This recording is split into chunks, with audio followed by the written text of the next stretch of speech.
Pale na waliweza kusaidia, ndo mali mingi haikuweza kuenda.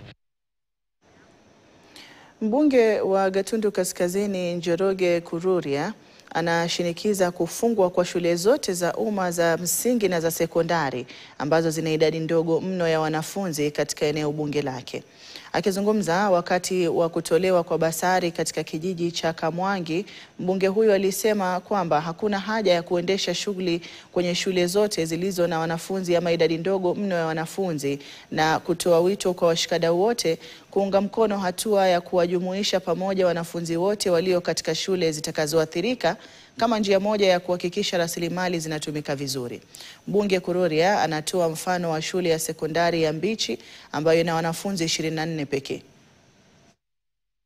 Hakuna haja ya kuwa na shule yoyote Gatundu North ambayo iko na wanafunzi ambao hawajafika 100, kwa sababu serikali inatumanga pesa inaitwa capitation, na inatumanga hiyo pesa kulingana na wingi wa wanafunzi.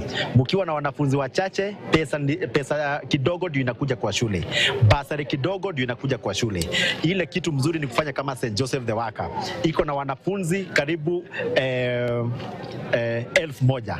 Kwa hivyo tuseme wale wako na wanafunzi wachache kama Mukurwe, kama Mukoyoini, kama Metero, kama Mbeshi, washikanishe hizo shule ndio tukue na shule moja mzuri ambayo itatumiwa pesa, ndio wazazi waache kupewa mzigo ya kuandika walimu na kutoa pesa ya kuendesha shughuli za shule zetu. Wazazi ambao wamekuwa wakishikana na wanafunzi na walimu ndio kutekeleza masomo yetu, na niwashukuru sana na niwaulize wote washikane ndio watoto wetu waweze kusoma. Kila mtu afanye kazi yake, mwalimu afanye kazi yake, mzazi afanye kazi yake, serikali ifanye kazi yake, na mtoto asome.